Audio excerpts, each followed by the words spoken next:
El tema del cual yo me quería referir, propuesto como tema de hablar de los nuevos desafíos del proceso contencioso administrativo, yo me quería referir a un tipo de proceso que me parece que ha venido surgiendo, diría al margen de las normas procesales que conocemos. Este litigio es un tipo de litigio que algunos llaman litigio estratégico, también se lo llama litigio de derecho público, con ciertas características particulares que me interesaría precisar o comentar. El litigio estratégico, el litigio de derecho público, sobre todo comienza en Estados Unidos a propósito del movimiento por los derechos civiles y tiene algunas características que lo diferencian del proceso tradicional. Mi plan para esta exposición sería un poco describir las características de los dos tipos de procesos, luego plantearnos algunos problemas que podría llegar a cambiar desde el punto de vista de la teoría de la democracia, particularmente el famoso dilema contradictorio, y por último referirme a ciertos arreglos institucionales que puedan ser necesarios para que esto pueda operar de una manera, en todo caso, respetuosa de la división de poderes. Veamos un poco de qué hablamos cuando hablamos de litigio estratégico. Normalmente la terminología aparece litigio estratégico, litigio de derecho público, no necesariamente un proceso colectivo, que es algo que se usa, tiene que ver con eso. Lo que se trata de ver es, por un lado, la pregunta es si hay algún tipo de contiendas que son específicamente aptas para ser tratadas por los tribunales. Como ustedes habrán escuchado, es un argumento bastante utilizado aquel que sostiene que los jueces no deberían inmiscuirse en políticas públicas y que esto solamente incumbe a los poderes políticos. Y esto ha llevado, por lo tanto, a decir que cierto tipo de controversias son ajenas a la potestad judicial. En alguna forma lo que se está mirando es al proceso político, es decir, es necesario que opere el proceso político, que sería una suerte de mano invisible, es decir, dentro del proceso político, o sea, la legislatura, el poder legislativo y la administración se encargarán de resolver los problemas y para los conflictos individuales estarán los jueces. Sin embargo, la tendencia que aparece este nuevo paradigma es que cierto tipo de conflictos comienzan a ser llevados ante los tribunales. Bueno, por un lado tenemos entonces cierto tipo de controversias entre particulares, en algunos casos entre particulares y la administración pública, que sin duda son dirimidas por los particulares, pero aquí funciona un paradigma, digamos, de litigio de derecho privado. Y esto es lo que ha tenido influencia en el diseño de los distintos procesos judiciales.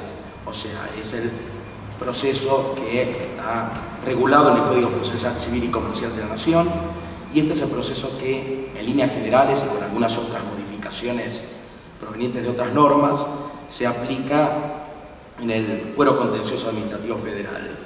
O sea, el paradigma de proceso del cual se parte es el del litigio de derecho privado. Y en este tipo de litigio, lo que hay es simplemente una pretensión de tipo individual. Es una persona que alega tener derecho a una prestación a la que está obligado el demandado. La sentencia simplemente se limita a conceder o denegar aquello que el actor pretendía, que será una indemnización, la entrega de un medicamento, el cumplimiento de un contrato.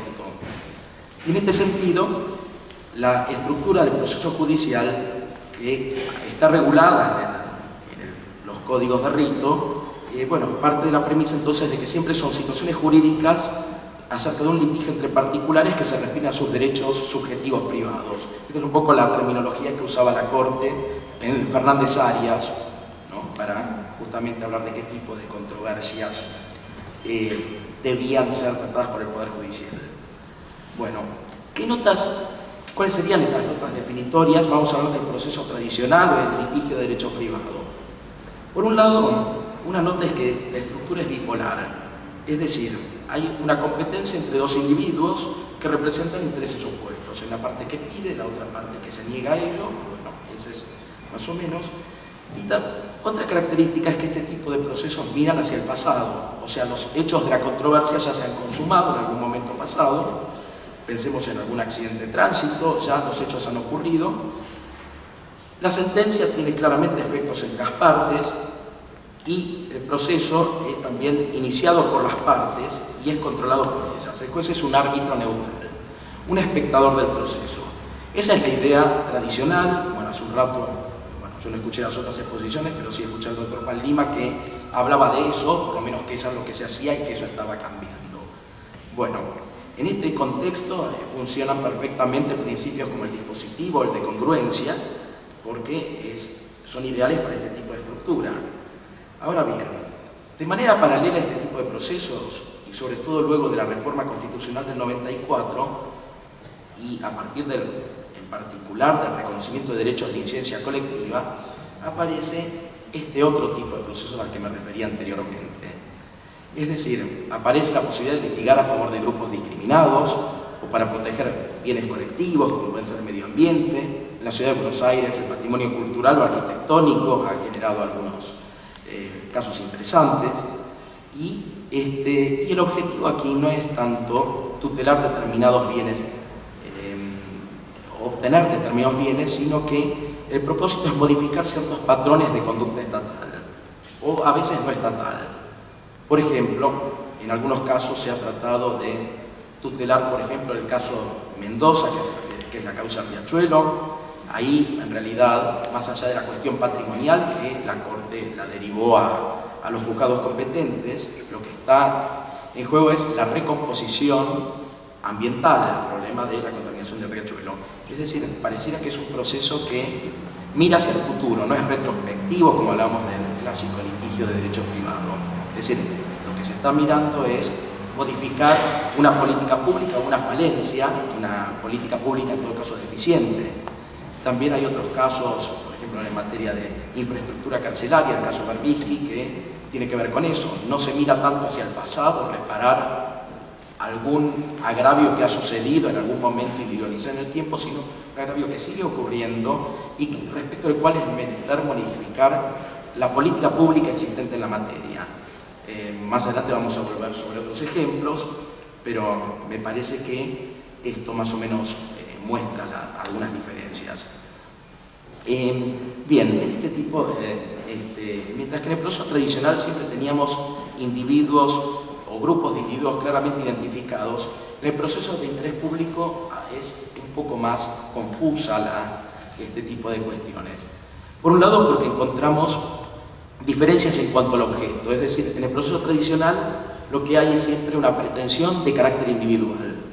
Hay una persona que alega tener derecho a una determinada prestación, o sea, hay un bien de la vida, como decían los procesalistas, y esto se resuelve en términos puramente individuales. Alguien que reclama, no sé, un acto administrativo, por un acto administrativo que le deniega arbitrariamente una licencia de taxi, por ejemplo, como teníamos en la ciudad, o por la entrega de un medicamento concreto, o bien una indemnización incluso de daños y perjuicios, es decir, el pago de una suma de dinero. En el proceso colectivo, en cambio, lo que se procura es, como decía antes, la tutela de bienes públicos, pero mediante la modificación de patrones de conducta. A veces lo que se trata de resolver es la falta de ejercicio del control a través del poder de policía, o bien proteger a personas excluidas o grupos que no son adecuadamente escuchados en el proceso político.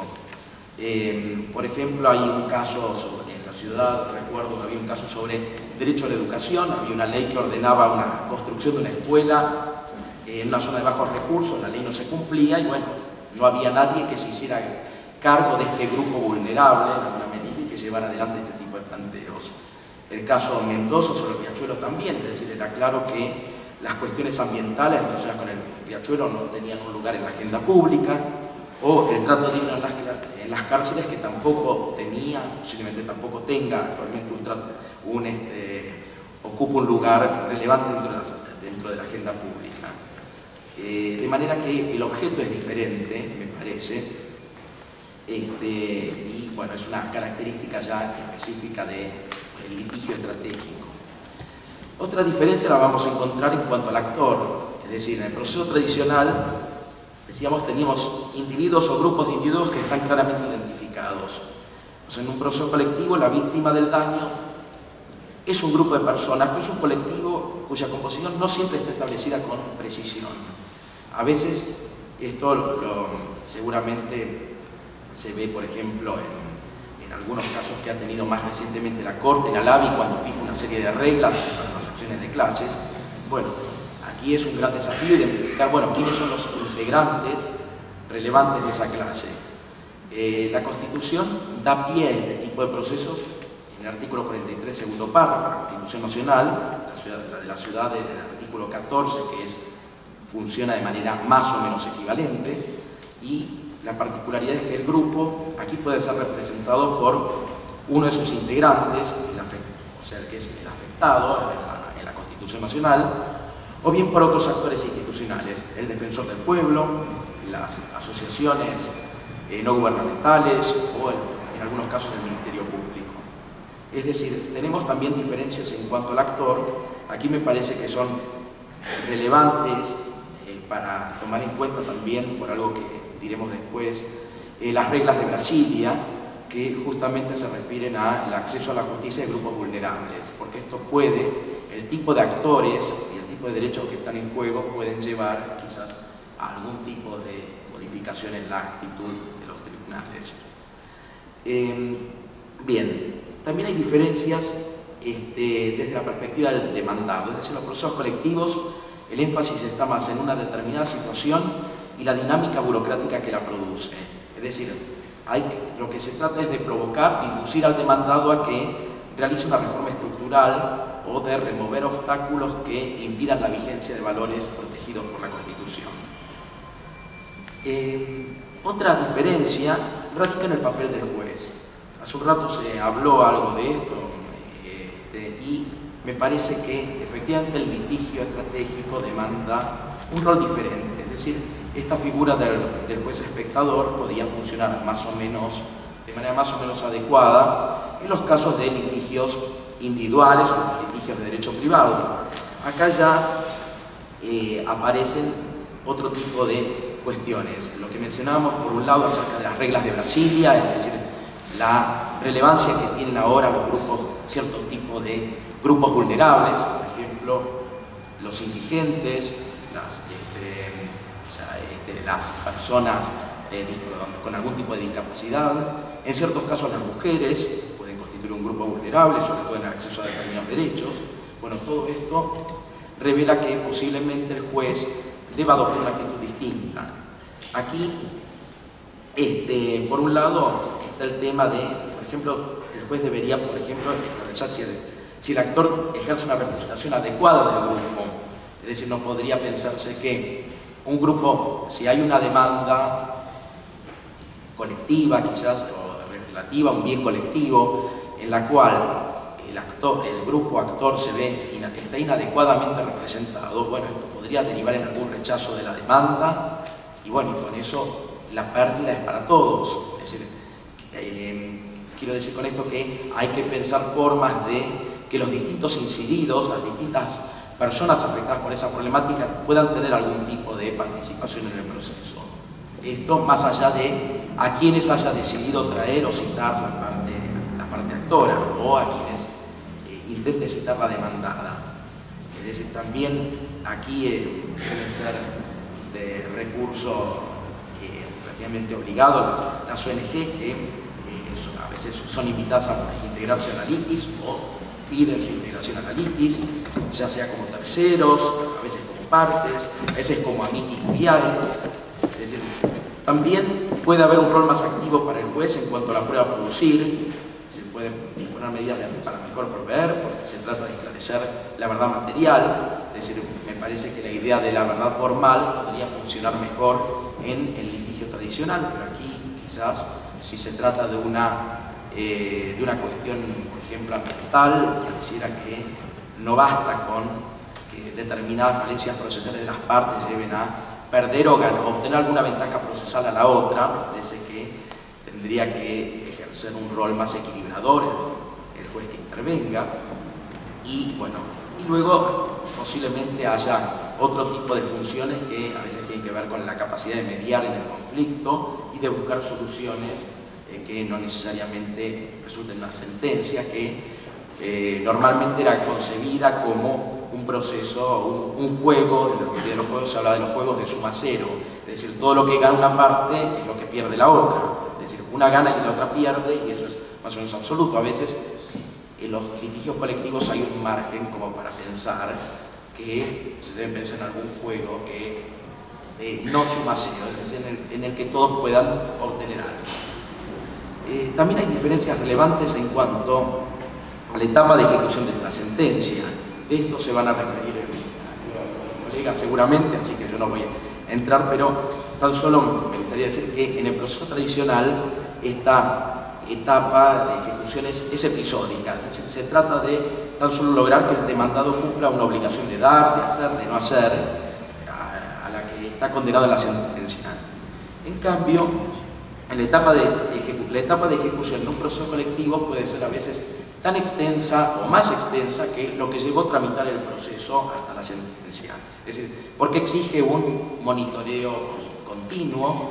Bueno, recientemente han aparecido algunos informes respecto de la ejecución de la sentencia por el caso de Riachuelo, el caso de Mendoza que mencionaba antes. Es decir, el juez tiene que adoptar determinadas medidas, puede ser obviamente cuestionado por esas medidas. En ese sentido siempre debe haber un control del Tribunal Superior, pero el proceso de ejecución, la etapa de ejecución de sentencia puede ser bastante extensa. Todo ese monitoreo que es necesario hacer, y si uno piensa el caso de un litigio tradicional en el cual la condena era el pago de la indemnización, bueno, entonces pusieron un embargo, en fin, individualizar bienes del demandado y con eso se acaba.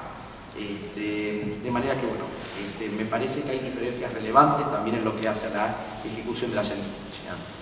Hace un rato les decía, bueno, ¿es legítimo que intervengan los jueces en este tipo de procesos?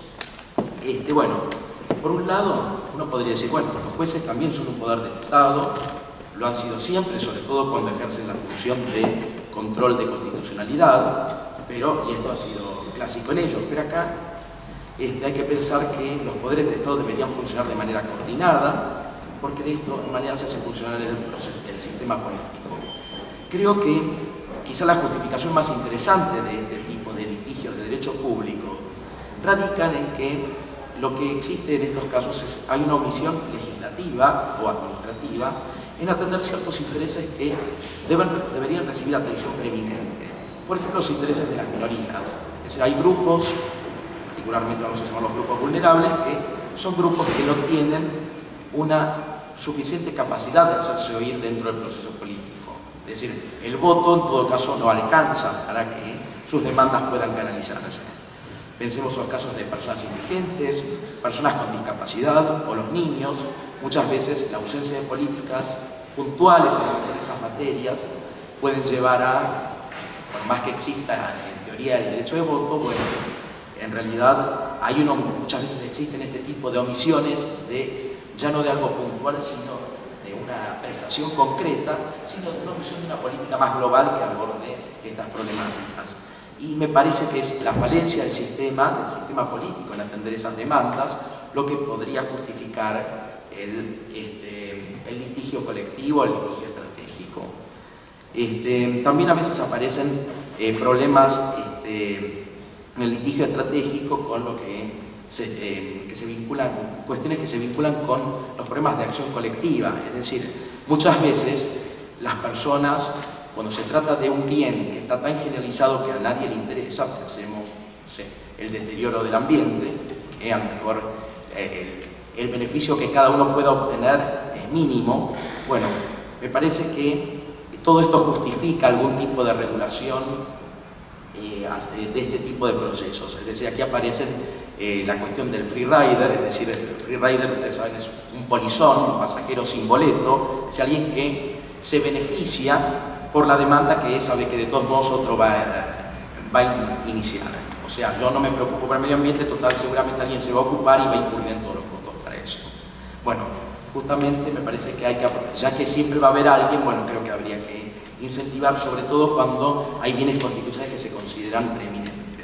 En este sentido, el ejemplo me parece más característico creo que es el del ambiente, el derecho a un ambiente sano, donde justamente tiene un valor incluso reconocido constitucionalmente, que justifica que permitir una ampliación de la legitimación.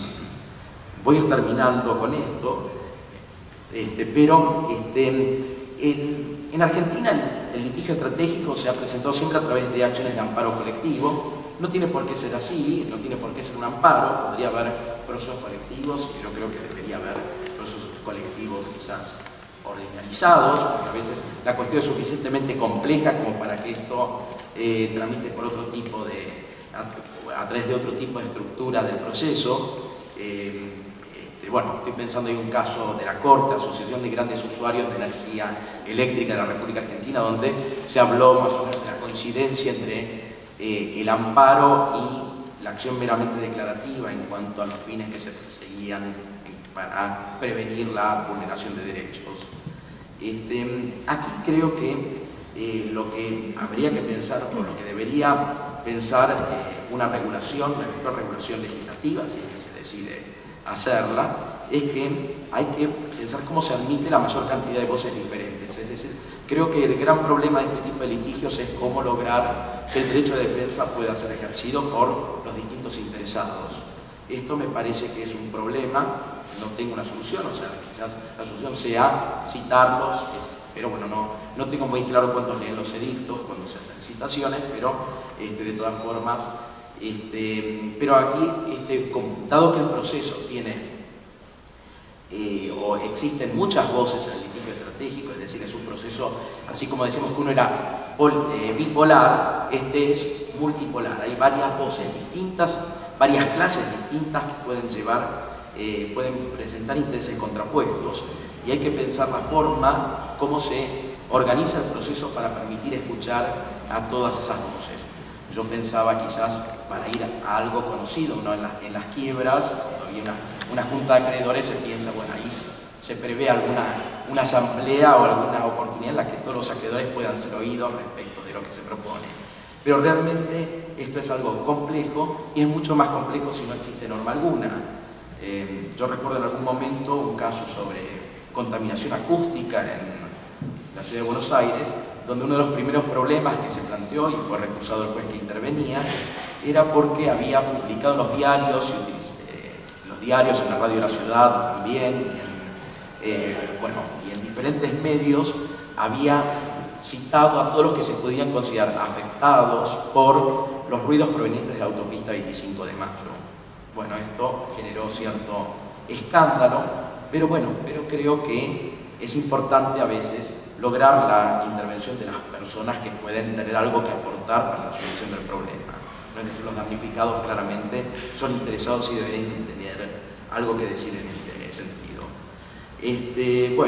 Me parece entonces que, para concluir, que el litigio estratégico puede ser una herramienta eficaz también para el perfeccionamiento de las instituciones políticas. Me parece, me interesa esta idea que aparece en otros autores, es decir, hay un trabajo de Buenfils que se refería a esto, es decir, la idea de que, del proceso político, darse cuenta que el proceso político no es suficiente o no alcanza, pero también pensar en qué casos es insuficiente ese proceso político. No habría que pensar que en cualquier caso está bien que el juez intervenga, pero sí pensar que cuando hay grupos vulnerables de por medio puede ser justificado la promoción de este tipo de demandas, y hay que pensar formas adecuadas como para canalizarlo. Bueno, eso es todo. Muchas gracias.